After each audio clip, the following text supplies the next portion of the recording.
Nah, ini memungkinkan nggak kira-kira Bu Dina untuk saling pinjam gitu selama ini apakah sudah pernah? Nah, itu bisa berbagi pengalaman. Emangku Memungkinkan nggak? dia yang guru. Saya soalnya nggak di sekolah, Pak. Bu Dina apa?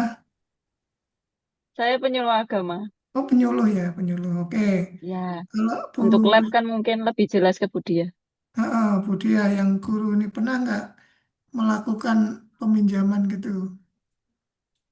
Kalau sebelum saya di MAN 1 nggih Pak, Hmm, saya dulu itu di sekolah swasta pernah, oke. tapi bukan alat buat praktikum, tapi Hmm, komputer gitu Pak buat dulu ANBK. Itu kita juga komputer. ya, kita juga kan sekolah saya dulu kan sekolah kecil. Itu komputernya tidak Hmm, memadai untuk melaksanakan asesmen nasional berbasis komputer itu. Jadi kita melakukan peminjaman pinjam alat ke komputer. sekolah lain. Itu mungkin Iya. juga. Kalau lab, ini yang saya tanyakan yang lab. Kalau Ini lab enggak, saya belum belum pernah sih, Pak. belum pernah ya. Nah, Ya. nanti makanya harus dilihat bagaimana pengalaman dari sekolah-sekolah yang lain gitu kan. Memungkinkan nggak untuk saling pinjam lab ini? Karena kan itu butuh pengangkutan gitu. Terus ini atau kalau kimia khusus apa pinjam kelas-kelasnya atau apanya, nah, ini memungkinkan nggak itu kira-kira? Kalau dari Budi ya. Kalau alat-alat yang kecil, kalau gelas itu kan, kalau menurut saya kayak gelas, kayak pipet, Hmm, itu tuh alat dia tuh gampang rusak. Jadi tambang rusak.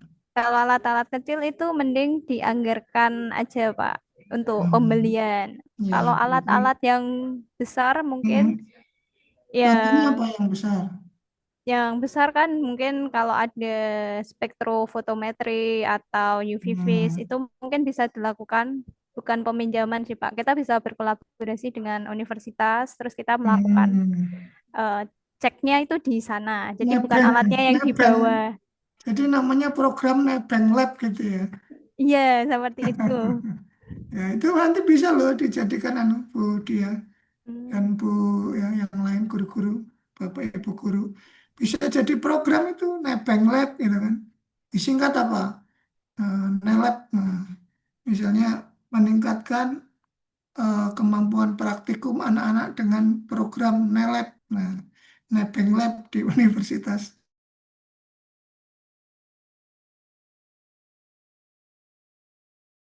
Ya, harus diperiksa benar apakah bisa nggak memungkinkan untuk nebeng ke sana itu gitu ya. Dengan ya pastinya ada S dan K ya. Syarat dan ketentuan berlaku kan gitu ya. Ya, term and condition ya. T dan C ya. Oke, nah itu tadi solusinya ya. Jadi solusi pun Bapak Ibu harus yang juga logis ya. Ya, logisnya apa ini contoh nih yang Pak Ali Makmun misalnya. Pak Ali Makmun penghulu atau penyuluh? Saya penghulu, Pak, Penghulu ya. Di mana Pak Ali Makmun? di KUA Pancur, Kabupaten Rembang. Rembang. Oke. Nah, misalnya Pak Ali Makmun ini pengen melakukan BIMWIN ya, yang spektakuler. BIMWIN ini menggunakan layar teater atau bioskop. Nah, jadi Pak Ali Makmun ini mau membuat proyek ya pengadaan layar lebar atau bioskop di KUA Rembang itu. Nah ini kan nggak masuk akal Bapak Ibu ya, karena nggak bakalan ada dananya ya. Jangankan untuk layar lebar ya, mungkin untuk layar LCD yang kecil aja mungkin masih lama prosesnya untuk pengajuan sampai pengadaan ya Bapak Ibu. Nah itu yang saya sebut harus logis untuk solusi permasalahannya ya. Ini Bapak Ibu ini sudah harus mulai untuk ya persiapan ke rancangan aktualisasi ya. Nanti kan udah pembimbingan nih sore kan. Nah terus besok terakhir agenda 3 sama saya juga penajaman untuk bagaimana Bapak Ibu bisa siap di RA-nya. Itu ya. Jadi Bu Dia dan kawan-kawan solusi harus yang logis ya, solusi yang logis yang bisa dijalankan. Biasanya ya, kalau keterbatasan Bapak Ibu kita semua ini harus di anggaran ya. Kayak kemarin itu ada yang apa, guru olahraga, dia karena alat untuk peraga apa, gerak lokomotor itu loh, ya, itu nggak ada atau nggak tersedia, akhirnya dia bikin dimodifikasi sendiri. Nah, kalau yang duitnya itu kira-kira Bapak Ibu masih jangkau, oke ya. Nah, tapi jangan yang terus mahal menguras kantong Bapak Ibu ya. Ya jangan hanya untuk rancangan aktualisasi. Mending cari yang lain. Terus cari solusi yang lain. Contoh di KUA ini ada yang pengen digitalisasi arsip, ya. Yaitu scannernya kan ada yang belum punya. Scanner bisa sewa gitu, Pak Ali. Bisa sewa atau kalau punya scanner, punya teman atau siapa pinjem bisa. Pinjem ya kasihlah uang rokok misalnya kan gitu ya. Nah, jadi harus dilihat benar bagaimana keadaan sumber dayanya kita. Jangan Bapak Ibu ini nomboknya yo terlalu banyak ya. Apa Budiah misalnya, wah mau ini ngadakan apa tadi? Alat yang apa? Stereometrik apa tadi? Oh, Mau dibeli kalau sendiri. kalau itu nggak mungkin, Pak. Itu Nggak mungkin itu. harganya MM-an, Pak. Ya itu makanya gitu. Atau inilah yang murah-murah aja di bawahnya itu yang cuman puluhan juta ya, dan tetap nggak mungkin juga toh Bu. Jadi kita harus memikirkan yang eh, solusi yang paling jitu, tetapi ya sumber daya resource-nya itu kita nggak keluar banyak. Karena Bapak Ibu nanti komunikasi dengan mentor, ya. Kalau mentornya itu banyak duit sih nggak apa-apa, banyak duit dan nyah-nyoh atau kemati ya nggak bisa. Kalau nggak bisa ya, karena ini pakai lembaga juga, gitu nih. Ya baik, mungkin untuk kelompok yang satu ya kita cukupkan, kita berikan aplaus sekali lagi ya. Bagus, ini terkait dengan manajemen ASN ya. Baik, yang ini kita kayaknya dua kelompok aja ya. Yang satu mewakili Smart ASN, saya coba minta yang kelompok 1B ya. 1B silakan. Nah, kita lihat apa masalahnya. Siapa yang mau menyampaikan? Bu Alfi Rahmi. Ya,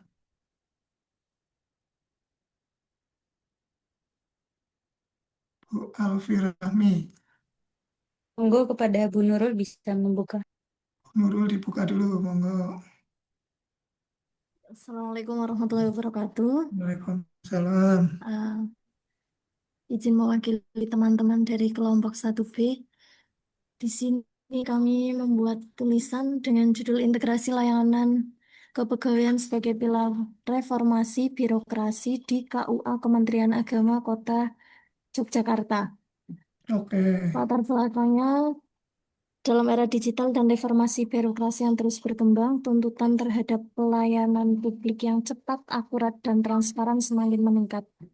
KUA sebagai garda terdepan dalam pelayanan keagamaan dan administrasi umat Islam di tingkat kecamatan dituntut untuk tidak hanya memberikan layanan prima kepada masyarakat, tetapi juga mengelola sumber daya internal secara profesional dan efisien. Salah satu aspek penting dalam tata kelola kelembagaan adalah layanan kepegawaian yang mencakup pengelolaan data, pegawai, absensi, pengajuan cuti, penilaian kinerja, dan pengembangan kompetensi. Namun, realitas yang terjadi di KUA Kementerian Agama Kota Yogyakarta menunjukkan bahwa layanan kepegawaian masih berjalan secara terpisah antar unit. Proses administrasi kepegawaian dilakukan melalui dokumen yang belum terstandarisasi. Beberapa data pegawai disimpan dalam bentuk arsip kertas yang tersebar di berbagai perangkat tanpa sistem integrasi. Pengajuan cuti, laporan kinerja, dan pemutakhiran data seringkali memerlukan waktu yang lama karena harus melalui alur birokrasi yang tidak efisien, yang mengakibatkan koordinasi antar bagian menjadi terhambat, akurasi data sulit terjamin, dan monitoring terhadap kinerja pegawai tidak dapat dilakukan secara optimal. Kondisi ini menimbulkan berbagai dampak secara internal maupun eksternal. Secara internal, pegawai mengalami kesulitan dalam mengakses informasi kepegawaian yang relevan, merasa terbebani dan proses administratif yang berulang, dan kurang mendapatkan umpan balik yang konstruktif terhadap kinerja mereka. Secara eksternal, kualitas pelayanan kepada masyarakat dapat terpengaruh karena waktu dan energi pegawai tersita oleh urusan administratif yang seharusnya dapat disederhanakan. Lebih jauh lagi, ketidakterpaduan sistem kepegawaian berpotensi menimbulkan ketidaksesuaian data, kesenjangan informasi, dan bahkan konflik administratif yang merugikan institusi. Beberapa faktor penyebab: yang pertama, keterbatasan infrastruktur teknologi informasi di tingkat KUA, baik dari segi perangkat keras maupun perangkat lunak. Kemudian yang kedua, belum adanya kebijakan internal yang mendorong digitalisasi layanan kepegawaian secara sistematis dan berkelanjutan. Yang selanjutnya, belum terbangun budaya kerja yang berbasis data dan kolaborasi lintas unit, sehingga masing-masing bagian cenderung bekerja secara parsial dan tidak terkoordinasi. Padahal integrasi layanan kepegawaian bukan sekedar persoalan teknis, melainkan bagian dari transformasi kelembagaan menuju tata kelola yang modern, akuntabel, dan berorientasi pada pelayanan.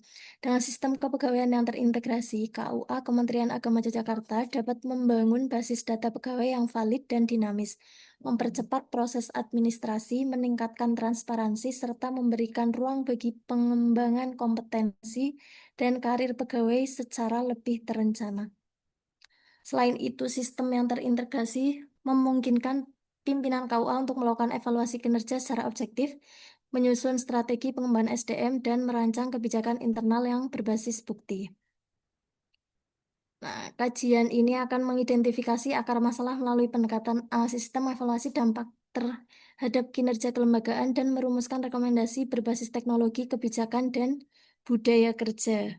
Harapannya hasilnya akan menjadi kontribusi nyata dalam mendorong transformasi layanan kepegawaian di KUA Kementerian Agama Yogyakarta, sekaligus menjadi inspirasi bagi KUA lainnya dalam membangun sistem kepegawaian yang profesional, efisien, dan berlandaskan nilai-nilai pelayanan publik Islami. Selanjutnya bisa dilanjutkan, Mbak Alfi. Oke, singkat-singkat aja. Ya, isu sekarang. Oke, kita langsung masuk ke analisis isu ya. Eh, KUA merupakan unit pelayanan publik terdepan dari Kementerian Agama yang bersentuhan langsung dengan masyarakat. Selain melaksanakan tugas-tugas pelayanan keagamaan, KUA juga memiliki ASN yang memerlukan pengelolaan kepegawaian yang tertib, cepat, dan terintegrasi. Namun realitas di lapangan menunjukkan bahwa layanan kepegawaian di KUA masih cenderung terfragmentasi, bergantung pada koordinasi manual dengan Kanwil atau Kemenak Kabupaten Kota, sehingga memunculkan hambatan administrasi dan ketidakterpaduan data. Situasi ini menimbulkan beberapa masalah: proses kenaikan pangkat yang lambat, keterlambatan layanan administrasi pegawai, hingga kesulitan dalam perencanaan pengembangan kompetensi ASN. Isu yang muncul dalam Isu yang muncul adalah belum terintegrasinya layanan kepegawaian di KUA. Saat ini setiap urusan kepegawaian seperti pengusulan cuti, data kinerja, kenaikan pangkat, maupun pengembangan kompetensi ASN masih dilakukan melalui jalur manual atau aplikasi yang berdiri sendiri. Resikonya yang pertama, duplikat data pegawai antara KUA, Kemenak Kabupaten Kota, dan Kanwil. Dua, layanan lambat karena ASN harus mengurus administrasi ke unit yang berbeda. Yang ketiga, minimnya transparansi dalam penilaian kinerja dan pengembangan karir. Isu ini menjadi krusial karena tanpa pengelolaan ASN yang modern, KUA sulit meningkatkan kualitas pelayanan pada masyarakat yang merupakan tujuan utama reformasi birokrasi, Wall of Government. WOG menekan pada kolaborasi lintas unit, penyatuan kebijakan, dan integrasi sistem untuk mencapai tujuan bersama. Dalam konteks kepegawaian di KUA, pendekatan WOG berarti yang pertama, integrasi data kepegawaian antara KUA, Kemenak, Kabupaten, dan Kanwil hingga pusat melalui satu sistem nasional. Terus yang kedua, sinergi kebijakan dan layanan. KUA tidak lagi bekerja sendiri, tapi menjadi bagian dari rantai layanan kepegawaian yang utuh selaras dengan si ASN nasional. Terus yang ketiga, layanan digital satu pintu. Seluruh kebutuhan ASN di KUA, semua pelayanannya dapat diakses melalui portal digital yang sama. Terus yang keempat, budaya kerja kolaboratif. Implementasi WOG di KUA mendorong ASN mengubah pola pikir dari sekadar administrasi manual ke arah layanan profesional berbasis data. Terus selanjutnya, manfaat integrasi dengan WOG, penerapan integrasi layanan kepegawaian berbasis WOG di KUA memiliki beberapa manfaat strategis. Yang pertama, efisiensi administrasi, transparansi dan akuntabilitas, penguatan merit system, terus selanjutnya peningkatan kualitas pelayanan publik. Namun, tantangan implementasinya, beberapa tantangan yang mungkin dihadapi dalam integrasi layanan kepegawaian di KUA antara lain, pertama, keterbatasan infrastruktur digital di tingkat kecamatan. Dua, literasi digital ASN yang beragam sehingga perlu pendampingan. Tiga, resistensi perubahan dari sebagian ASN yang sudah terbiasa dengan pola manual. Empat, koordinasi antar level organisasi yang sering lambat karena birokrasi berlapis. Selanjutnya, monggo Mas Alwi dilanjutkan. Untuk selanjutnya yaitu terkait dengan strategi implementasi. Jadi agar integrasi layanan kepegawaian di KUA dapat berjalan dengan pendekatan WOG atau Wall of Government, diperlukan strategi sebagai berikut. Yang pertama, digitalisasi layanan kepegawaian di KUA. Kemudian yang kedua, peningkatan kapasitas ASN, ini melalui pelatihan literasi digital. Kemudian yang ketiga, penyusunan SOP terpadu. Kemudian yang keempat, kolaborasi intensif antar KUA, Kemenag, Kabupaten Kota, Kanwil hingga pusat. Dan yang kelima yaitu monitoring dan evaluasi berkelanjutan agar layanan kepegawaian di KUA selalu relevan dan responsif terhadap kebutuhan ASN. Untuk selanjutnya yaitu terkait dengan solusi inovatif untuk masalah kepegawaian di KUA Kemenag Kota Yogyakarta. Yang di sini terdapat gagasan utama yaitu integrasi layanan berbasis digital. Solusi utama yang ditawarkan adalah pembangunan sebuah platform digital yang bernama Sistem Informasi Manajemen ASN Kemenag Kota Yogyakarta atau disingkat SIM ASN YK. Platform ini akan berfungsi sebagai pusat layanan kepegawaian terpadu yang dapat diakses oleh seluruh ASN KUA di wilayah Kota Yogyakarta. Atau kemudian si ASN YK ini akan mengintegrasikan berbagai layanan yang sebelumnya berjalan sendiri, termasuk yang pertama pengajuan, kemudian manajemen kinerja, dan yang ketiga basis data terpusat. Untuk selanjutnya implementasi akan disampaikan oleh Mas Najib, dipersilakan.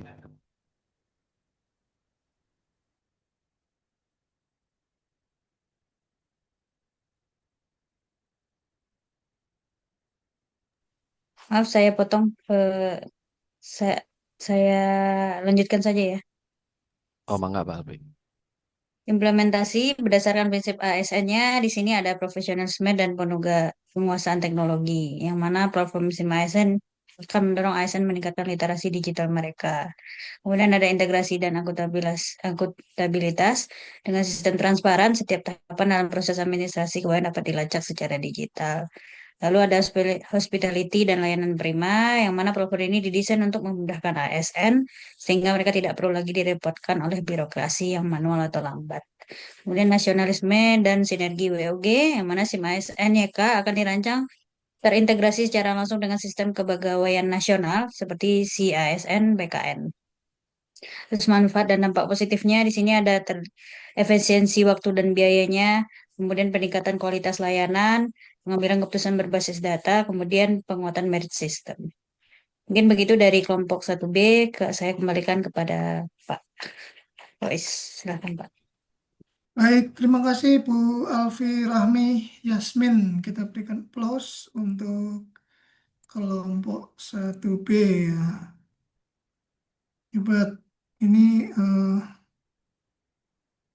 Ibu apa Bu Alfi anu ya, apa penyuluh ya, Penyuluh atau Penyuluh agama, Pak, betul. penyuluh ya, penyuluh ya. Yang dari Padang kemana nih, Bu Alfi ya? Iya, betul, Pak. Dari Solok ya, ini Solok ya. Oke. Ini membahas tentang kepegawaian maksudnya ada problem di kepegawaian KUA Sekemenak DIY ya, apa Sekemenak Kota Jogja ya, bukan Betul. Kanwil ya, tapi KUA di Kemenak Kota Jogja gitu ya. Nah, ini apa problem spesifiknya tadi? Ada yang bisa jawab dari apa ASN di KUA ini kesulitannya apa selama ini, Bapak Ibu? Masalahnya di mana? Bu Alfi mungkin bisa bantu. Oke, Pak. Sebenarnya untuk integrasi layanan digitalisasi sebenarnya sudah ada, Hmm, namun sesuai yang disampaikan di isu kemarin, itu kelompok kita hmm, setelah breakout room, memang integrasi secara pusatnya, yang mana ini kan masih mandiri jika misalkan hmm, dalam pengajuan pangkat ataupun pengajuan hmm, absensi itu masih terpisah satu sama lain, sehingga hmm, akan menyulitkan rasanya jika ingin diakses oleh salah satu pegawai ASN yang membutuhkan data-data mungkin yang informasinya bersifat general, sehingga harapannya dengan kita mengintegrasikan menjadi satu saja, tidak ada data-data yang dilihat ataupun dibuka hmm. secara terpisah. Jadi di Kemenak Kota Jogja ini apa memang pelayanan ke KUA KUA ini lewat apa selama ini? Pelayanan kepegawaiannya. Alhamdulillah sudah mengikuti pelayanan yang berbasis digital, Pak. Cuman ya Contohnya itu misalnya untuk contohnya mengurus kalau kenaikan pangkat misalnya kepegawaian atau itu di cuti lah misalnya. Simpek, Pak. Kalau Mm-mm. cuti itu di absensi Kemenak itu, Pak. Sudah menggunakan itu, Pak. Yang apa itu? Untuk pengajuan cuti Lewat apa? yang absensi Kemenak itu, Pak. Lewat situ Website. udah. Mm-mm. Ya jadi kan berarti udah bisa kan nggak ada masalah problem Mm-mm, gitu. betul. Lebih ke problemnya mungkin yang ingin mengakses antar kepegawaian. Kalau untuk misalkan pengajuan cuti, Mm-mm. kita akan mengajukan dulu ke bagian kepala kita, kemudian Mm-mm. nanti baru di ACC bagian di atasnya lagi. Harapannya Mm-mm. mungkin dengan adanya pengintegrasian menjadi satu pintu saja, itu cukup dari pegawainya sudah bisa langsung begitu. Itu bentuknya seperti apa tadi pengintegrasian tadi? Ini Pak, Menggunakan yang apa? rencananya yang SIM ASN tadi. Ya bentuknya seperti apa itu SIM ASN tadi itu? Kurang lebih masih sama seperti web juga, Pak. Cuman lebih ke Mm-mm. dashboardnya lebih ke generate ke kebutuhan-kebutuhan yang mungkin gampang diakses. Tidak perlu terpisah-pisah jika mencari data pegawai ataupun mengurus absensi, nanti bisa di satu pintunya, Pak, di SIM itu. Ini di sisi KUA-nya atau di sisi Kemenak Kota Jogjanya? eh Kemenak Kota, Pak. Jadi ini dari sudut pandang atau dashboard Kemenak Kota Jogja gitu ya, Iya, agar dia bisa memantau keseluruhan dari KUA sekota Yogyakarta ini gitu Bu. iya, betul, Pak. Kurang lebih kayak gitu ya. Ini memang Mm. belum ada ini sistem yang seperti ini di Kemenak Kota Yogya. Atau jangan-jangan Untuk udah ada ya? memantau mungkin eh, tim pihak IT, bagian IT pegawai mungkin sudah bisa, Pak. Yang kita harapkan mungkin di sini Hmm? para pegawai sendiri tanpa perlu eh, confirm ke bagian bagian subdivisi tersendiri, sudah bisa Hmm. akses sendiri masing-masing begitu, Pak. Jadi bukannya kalau pengajuan memang harus ke atasannya dulu ya, Bu alias Alfirami. Misal cuti, Mm-mm. itu kan memang harus ke kepala KUA dulu kan? Iya, betul, Pak. Mm-mm. Ya, jadi memang urutannya kan begitu Bu Ali Alfirahmi ya. Mm-mm. Nah, kalau kalau saya pikir dari sisi Kemenak Kota ini pasti udah ada Bu, sudah ada apa interface dari yang pusaka apa Simpek Mm-mm. itu sudah ada Bu. Iya, Kayaknya sih betul. sudah ini. Mungkin ya mungkin kalau belum itu ya karena nggak ada yang megang atau adminnya Bu. Ya, tetapi Iya. Mm. tetapi gini juga ini Bapak Ibu ya. Kita juga share pengalaman ya. Coba itu di stop screen share ini Bapak Ibu kan sudah saya kasih lihat ya kemarin yang hmm, apa namanya tentang undang PMA tentang KUA kan udah ini ya Bapak Ibu ya. PMA tentang KUA sudah ini kan sudah baca belum kemarin PMA tentang KUA. Nah ini saya juga mau tanya ke Bapak Ibu ya.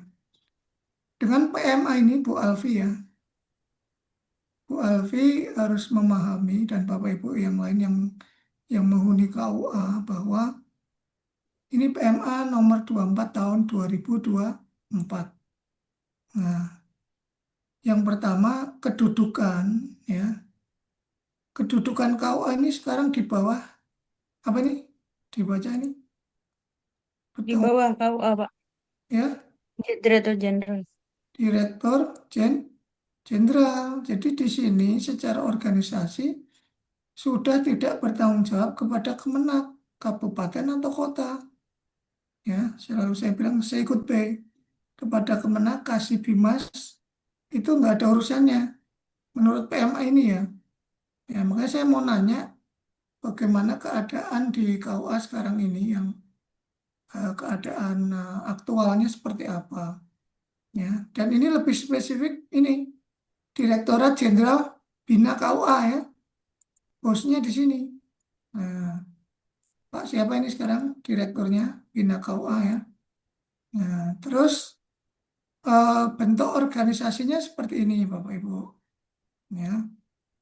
Susunan organisasi Kepala KUA, petugas TU dan jabatan fungsional dan pelaksana ya. Nah, ada bagannya ini, ada bagannya. Ya, bagannya seperti ini. Nah, nama dulu nama. Jadi sekarang KUA itu Bu Alfirani udah nggak pakai nama apa kecamatan lagi. Ya, misalnya tempat Pak Alwi ini KUA mana Pak Alwi? Majenang, Pak. Mana? Majenang, Cilacap. Majenang. Ya. Jadi udah namanya itu udah nggak pakai nama KUA Kecamatan Majenang enggak, tapi langsung KUA Majenang. Nanti Bu Alfi bisa ini nih bikin proyek nih Bu, penggantian papan nama KUA se-Indonesia lumayan itu proyeknya nanti ya. Nah kemudian itu namanya, nama itu ya. Ini udah jelas ini di sini nih. Pasal 25 ya. Frasa kantor urusan agama diikuti dengan nama kecamatan atau sebutan lain tanpa menuliskan kata kecamatan ya. Jadi kata kecamatannya nggak boleh ditulis ya. Nah, ini PMA yang terbaru ya. Terserah sih mau ngikutin atau enggak. Tapi ini masih berlaku loh Bapak Ibu. Harus diikutin ya PMA ini. Jadi kalau kepala KUA-nya belum mudeng ya suruh baca ini. Ya. Ini nah ini yang terakhir ini. Ini diundangkannya 8 Oktober 2024. Masih menterinya Pak Yakut ya. Nah ini bagannya kayak gini. Ada kepala petugas TU, ya ini disebutnya petugas ini ya kumpulan petugas-petugas TU lah yang administrasi. Nah di sini nih Bapak Ibu penghulu dan penyuluh di sini fungsional ya. Nah ini yang terbaru ini Bapak Ibu ya. Jadi masih seperti ini berlaku. Nah makanya saya juga masih bingung ya kalau terkait tadi misalnya kepegawaian. Lah ini sekarang kok masih ngurusnya ke mana, apa masa transisi gitu ya, ke Kemenak Kota itu memang jadi pertanyaan. Nah, terus nanti urusan kepegawaiannya bagaimana kan gitu ya. Karena kalau dari sisi kedudukan dan tugas tadi, dia di bawahnya bertanggung jawabnya kepada Dirjen. Ya, apa kepegawaian masih nginduk di Kemenak Kabupaten Kota, terus laporannya cuman ke Dirjen, ya mungkin bisa gitu ya. Ada yang punya ini pengalamannya? Siapa? Selama ini yang sudah ini. Selama 2-3 bulan kerja ini Bapak Ibu ada yang udah tahu belum tentang ini? Bagaimana apa ya garis koordinasinya lah gitu ya. Gitu. Kalau kepegawaian mungkin ya masih di Kemenak ya, Kemenak ya, ya di Kemenak kabupaten atau kota nggih. Termasuk nanti kewenangan pengangkatan kepala KUA ya, mungkin dari Kemenak gitu nggih. Ya, tapi ya agak lucu ya. Kalau kita analisis itu bertanggung jawabnya kepada Dirjen, tapi untuk apa ya eh, pernak-perniknya masih di Kemenak Kota gitu ya. Ya, nanti kita lihat perkembangan lah yang terbaru lah ya. Itu. Nah, kita lanjut lagi. Tadi masalah bagaimana menyelesaikan kepegawaian tadi ya, Bapak Ibu ya, kepegawaian di KUA gitu. Nah, kalau saran saya Bu Alfi dan kawan-kawan kalau sifatnya membuat aplikasi itu dihindari ya. Karena dari pemerintah, dari Kementerian Komdigi, dulu Kominfo ya, itu udah nggak boleh bikin-bikin aplikasi lagi karena udah ribuan Bapak Ibu. Se-Indonesia ini instansi ini menggunakan aplikasi ribuan. Makanya kan pemerintah bermaksud mengintegrasikan misalnya kayak persuratan itu di Srikandi ya. Arsip surat itu di Srikandi satu untuk semua kan gitu ya. Terus yang kepegawaian sekarang kan ada di BKN ASN apa namanya aplikasinya Bapak Ibu ya. Maya ASN bukan ya Pak? Ya, apa namanya? Maya ASN. Ya, sekarang namanya ini ASN Digital. Nah, Bapak Ibu nanti kalau udah PNS penuh ya, udah ngakses ini belum? Ngakses kayak gini udah belum? Nanti Sudah, login di Bapak. sini. Hah? Sudah, Pak. Sudah, Pak. Sudah, Sudah. Entah, Pak. Sudah ada NIP-nya tuh? sudah. Ya. Sudah. Nah, nanti kan di sini semua Bapak Ibu ini kepegawaian tuh ada di sini semua nanti. Misalnya apa kenaikan pangkat apa-apa itu nantinya akan semuanya nanti akan ke sini walaupun ini belum ya. Sekarang baru apa ini paling SKP ya, baru SKP. Tapi ke depannya mungkin ya akan di situ semua, ya. Termasuk bagaimana kompetensi Bapak Ibu. Nah, ya, jadi untuk masalah itu sebaiknya dihindari Bu, Bapak Ibu ya, menggunakan atau membuat aplikasi baru. Ya, kalau bisa manfaatkan aja yang udah ada, tinggal kita meningkatkan koordinasi dan kolaborasinya, gitu ya. Ya, kalau kalau aplikasi itu bisa berbasis Google aja kalau simple ya. Kalau Google kan tinggal kita langganan cloud ya. Paling yang 100 giga itu ya. 1 bulan 1 tahun kan cuman berapa. Nah, paling berbasis itu. Ya contoh kayak di kami itu bagian kepegawaiannya itu juga kalau kami mau mengajukan layanan kepegawaian pakai Google Form itu. Udah bisa kok. Lumayan powerful juga Google Form itu dan mudah tuh. Kita nggak harus mengembangkan sistem tuh Bu Alfi ya. Kita nggak harus mengcoding, kita nggak harus ini ya. Cukup pakai Google Form aja yang berbayar. Google apa Drive gitu maksudnya. Ya layanan Google lah pokoknya. Nah gitu. Nah nanti kalau eh, untuk isunya juga harus lebih spesifik ya. Yang yang di apa mau diselesaikan tuh masalah yang mana dan urgent nggak gitu loh ya, urgent nggak, mungkin ada yang lebih urgent lagi Bapak Ibu, makanya Bapak Ibu nanti eh, pakai apa, analisis yang APKL itu, pakai analisis yang APKL ya, apa, analisis isu sampai terakhir menggunakan fishbone itu ya. Nah, itu nanti di agenda satu tuh kemarin udah diajari ya, agenda satu. Nah, nanti yang paling urgent itu yang diangkat menjadi tema rancangan aktualisasi Bapak Ibu. Itu mungkin untuk kelompok yang ini ya kita cukupkan. Kita berikan applause lagi sekali lagi ya sebagai apa ini penutup ya. Baik, Bapak Ibu masih ada sedikit waktu ya. Saya mungkin mau menampakkan aja yang biar kita cerah ya. Cerah itu Bapak Ibu udah bikin yang ini belum? Yang video belum? Udah belum? Sudah, Pak. Sudah jadi? Sudah, Pak. Sudah jadi? Diupload sudah. Belum, Pak. Oh, Belum, Pak. Belum. berarti yang udah aja. Belum, Pak. Belum, Pak. Siapa yang udah? Belum. Nggak apa-apa untuk sampel ya. Yang udah. Siapa tadi yang udah? Yang udah berarti dapat nilai bagus ini. Siapa yang ini? Kita ini aja.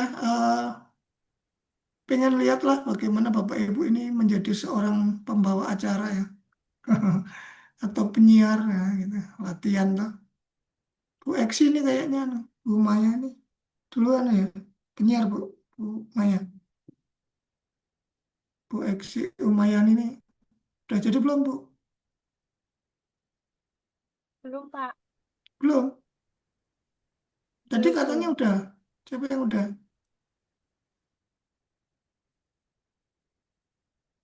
Biasanya kalau yang cewek ini kan lebih rapi gitu. Makanya kalau bisa tampil deh satu. Siapa yang udah? Atau Budina? Budina udah belum Bu? Belum, Pak. Belum. Baru ngerjain yang implementasi itu, Pak. Yang Yang ini deadline kemarin. Ini yang kan deadline-nya Bapak-bapak hari ini, nggak? ya hari ini. Siapa tahu ada yang udah ini. Saya pengen lihat ini. Sudah tapi belum sempurna, Pak. Ya boleh Pak Najib, nggak apa-apa. Nanti diedit lagi boleh. Kan batasnya masih nanti malam. Tapi biasanya pengambilan pertama ini ya udah paling bagus, tag pertama. Silakan Pak Najib, nggak apa-apa. Nggak menampilkan wajah tapi, Pak. Ya boleh, boleh nggak apa-apa.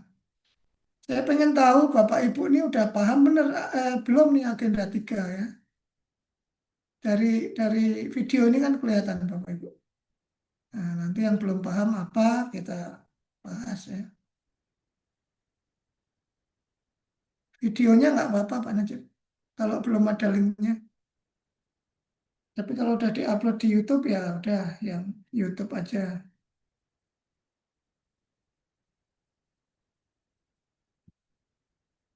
Sebentar saya cari filenya dulu, Pak. Ya, belum diupload ya. Belum, Pak. Masih kasaran. Masih kasar.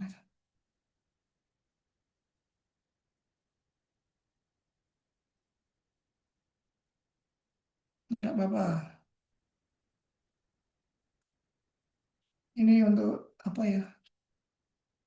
Gambaran.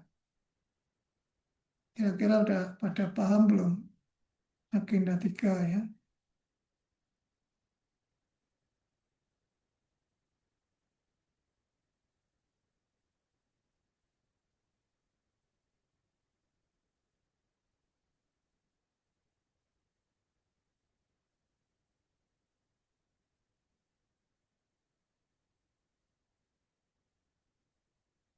Pak Najib di mana tugasnya Pak?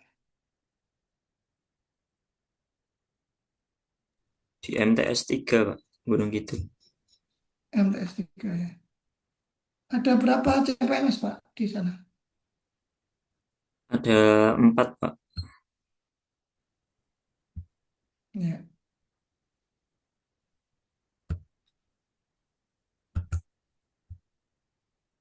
Sebentar, Pak.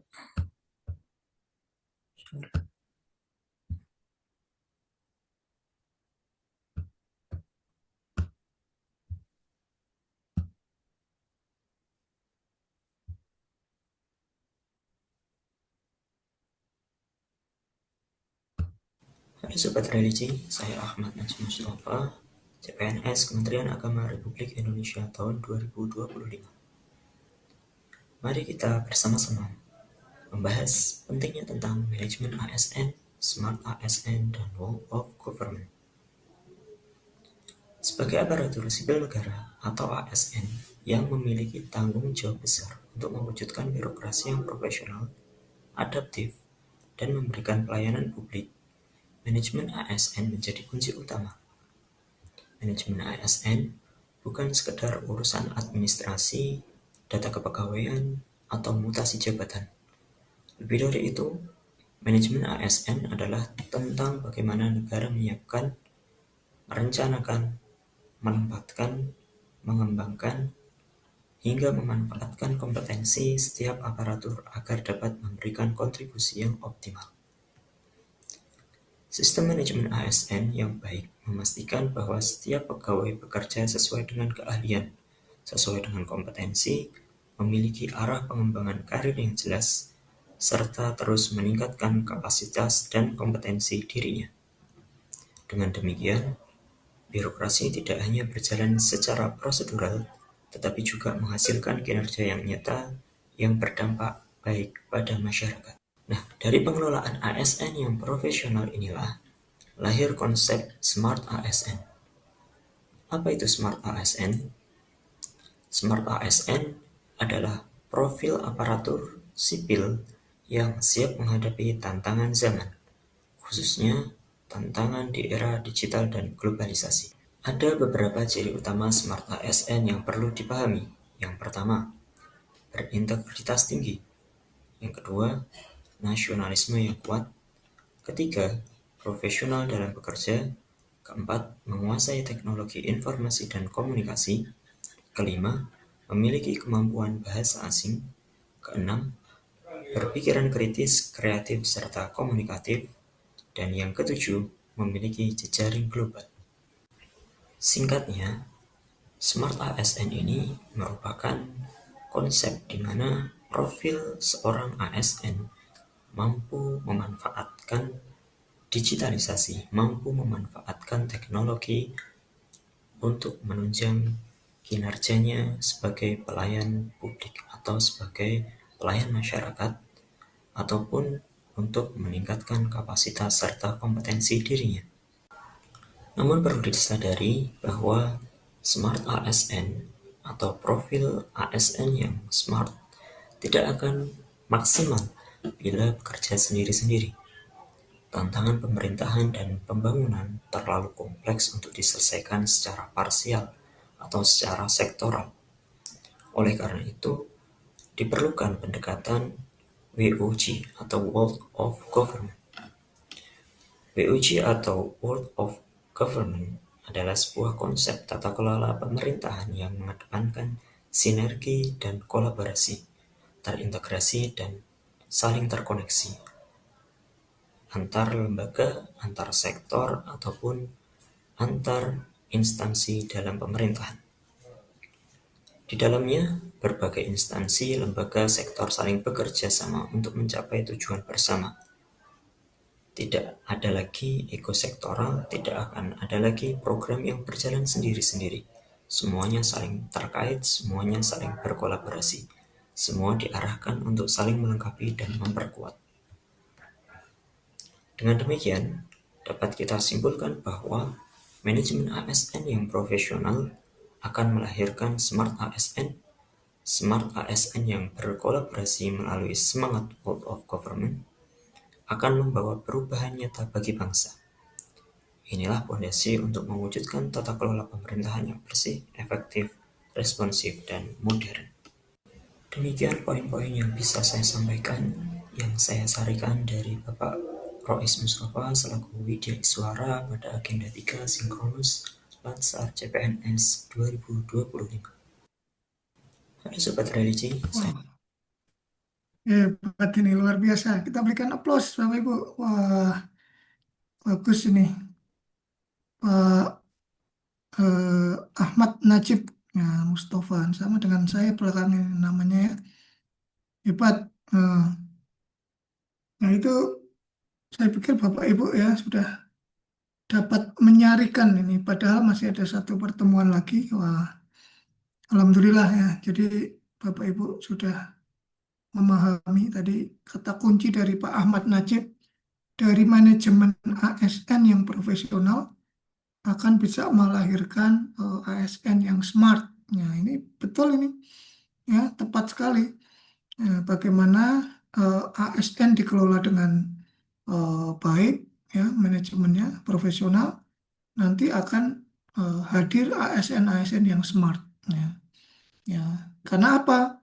Contohnya ASN itu diberikan pengembangan kompetensi yang cukup ya. Pak Aldo misalnya, Pak Aldo ini pengen kursus apa Pak Aldo? Pak Aldo ini jabatannya apa? Saya penghulu ahli pertama, Pak. Penghulu ya, mungkin Iya.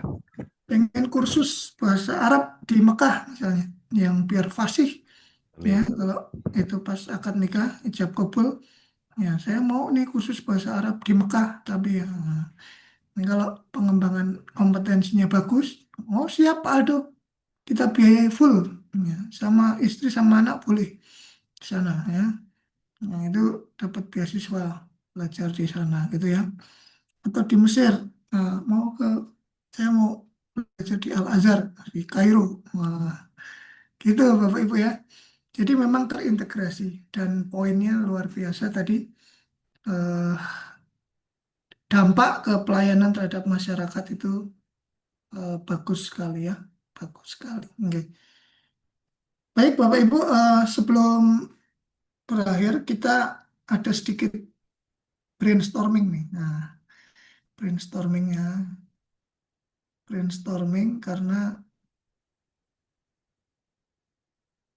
apa namanya? Ya walaupun udah sore ya, tapi ini untuk bekal, nanti apa namanya? Bapak Ibu menjalani kehidupan sebagai PNS ya. Nah, yang pertama kita mau tanya nih ke Bapak Ibu, eh, kira-kira kalau menjaga pelaksanaan kewajiban dan haknya itu agar berjalan dengan baik gimana Pak Agus Torino? Ya, pelaksanaan hak dan kewajiban berjalan dengan baik ini gimana caranya? Menurut jenengan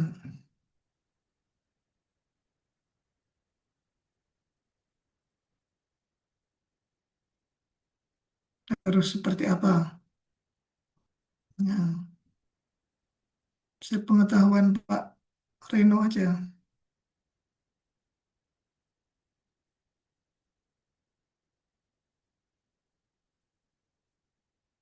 Gimana Pak Reno? Memahami aturan. Pertama memahami aturan ya, wajib ya Oke, Pak Reno ya. memahami aturan ya, Pak. Terus habis itu agar Lalu mm, disiplin waktu. disiplin waktu ya itu termasuk bagian dari ya itu ya menjalani aturan ya. Ya. Hmm. Lalu ada karena kita kan kerja ya, Pak. Pasti kerja itu Mm-mm. punya kegiatan. Nah, kegiatan itu juga harus punya laporan atau evaluasi. Mungkin Oke, kinerja kita baik atau kinerja kita buruk itu kita juga harus evaluasi. evaluasi. Oke, bagus banget itu. Ya, jadi ada standar evaluasinya ini Pak Reno ya. Pak Reno di mana tugasnya? Di KUA Batu Retno, Oh, Wonogiri. Wonogiri ya, Batu Retno ya. Batu Retno ini banyak kacang mete nggak di sana? Eh, banyak, Nggak. Pak, cuma mahal. Oh, Kan daerah Wonogiri memang penghasil kacang mete. yang Batu Retno itu memang penghasil ya? Bukan, yang penghasil itu Batu Warno kalau nggak salah. Oh, beda Batu Warno. kecamatan. Beda, beda kecamatan. Oke, oke. Ya, jadi di mana? KUA Batu Retno ya? Nggih, Pak. Wah, luar biasa ini. Batu Retno itu kan tempat yang pengusaha base-base itu juga ya? Ada nggak? Pengusaha apa? Mie ayam yang jelas, Pak. Oh, mie ayam. Mie ayam, oke, oke, oke, mie ayam. Ya, eh, itu benar sekali Pak tadi, Pak Reno. Pertama, mengerti dari aturannya ya. Eh, ada apa namanya? Ada aturan yang harus diketahui oleh Bapak Ibu semua. Nah, itu untuk menjalankan kewajiban kita. Nah, sekarang pertanyaannya kalau kita ini kewajiban sudah dijalankan ya, Bu Erika.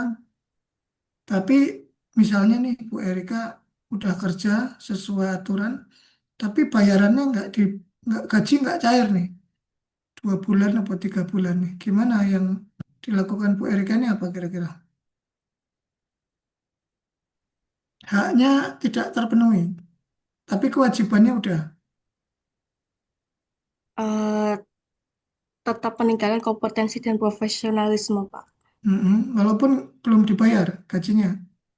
Tetap meminta hak sesuai dengan peraturan yang Mm-mm. berlaku, Pak.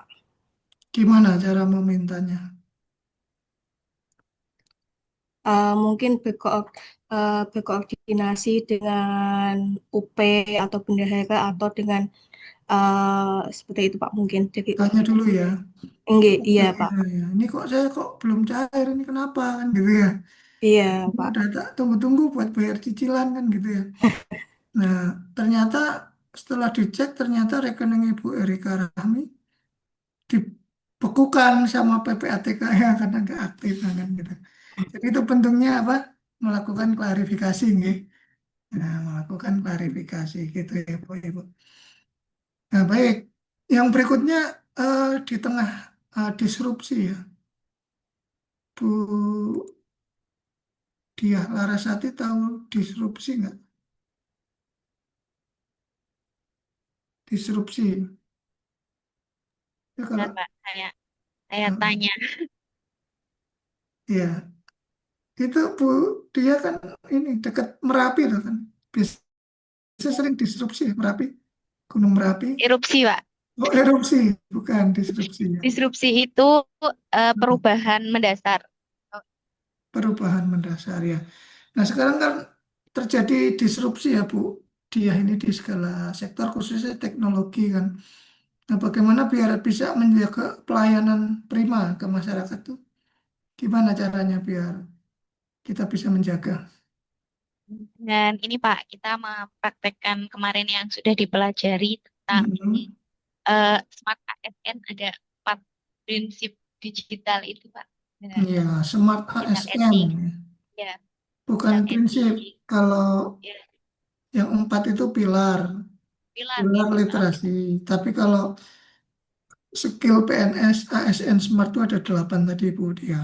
Oke. Nah, ini kita harus apa nih? Dari ini berakhlak ini kira-kira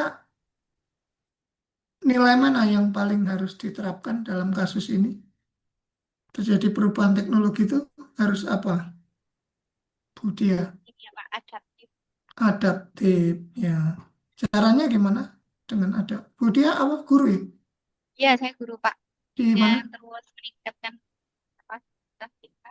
Meningkatkan Dan kapabilitas kompetensi ya. ya, Ya. Guru apa Bu Dia? saya Larasat guru bahasa Jawa Pak. bahasa Jawa. Waduh, ini saya harus belajar juga. Ini belajar lagi nih bahasa Jawa.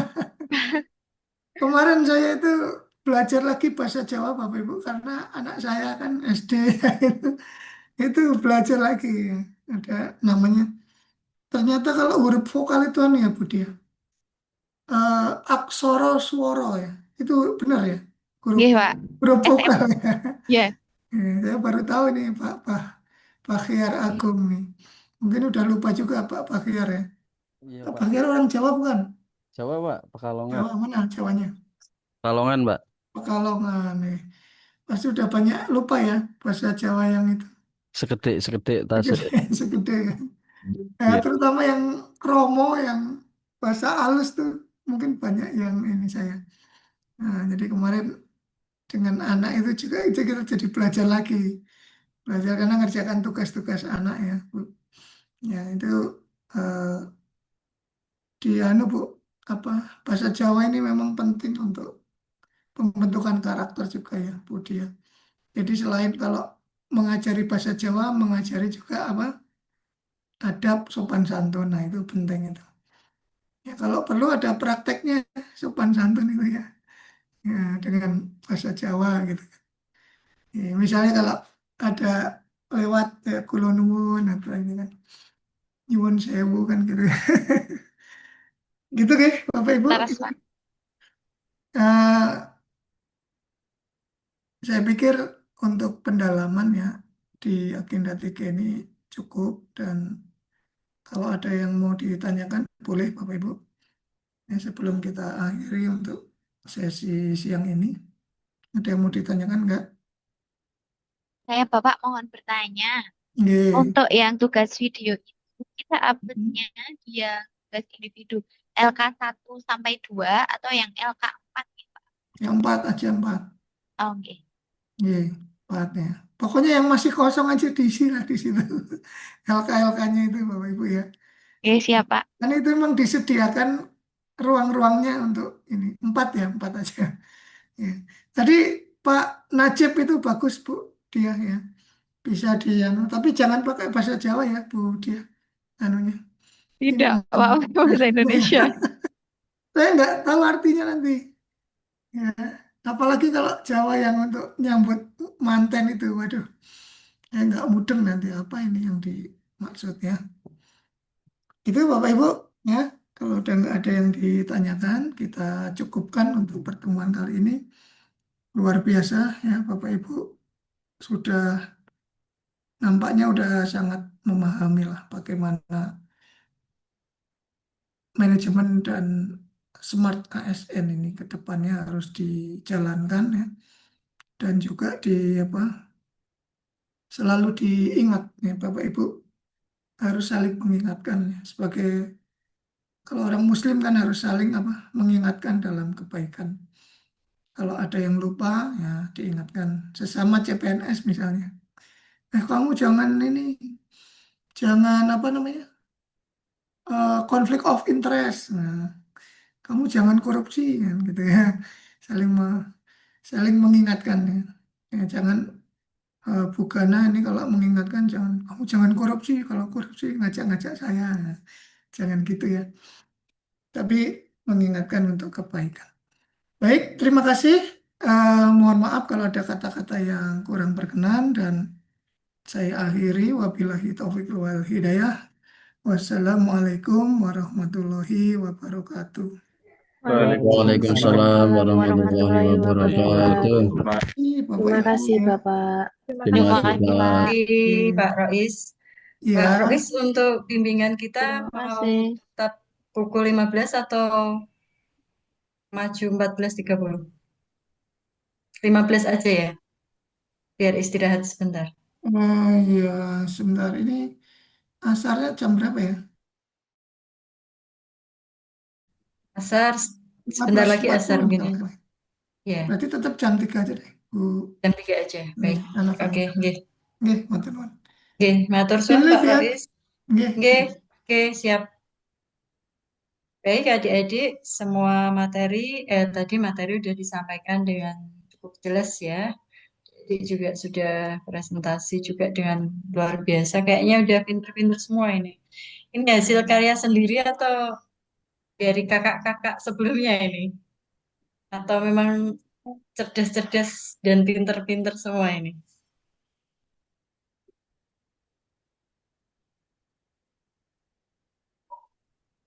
Oke, kalau sudah ini saya end ya. Nanti sesuai dengan yang saya umumkan tadi di grup WA, kita ketemu lagi pukul, ada yang 15, ada yang 15 ya, 15.30. Untuk Bu Nurul beda sendiri ya nanti ya, kelompok berapa saya nggak ingat. Itu ya, selamat ya, kelompok 1. Baik, selamat beristirahat sejenak sambil sholat asar. Mungkin nanti kita ketemu lagi pukul 15. Terima kasih, dari saya cukup sekian. Assalamualaikum warahmatullahi wabarakatuh. Waalaikumsalam. Warahmatullahi wabarakatuh.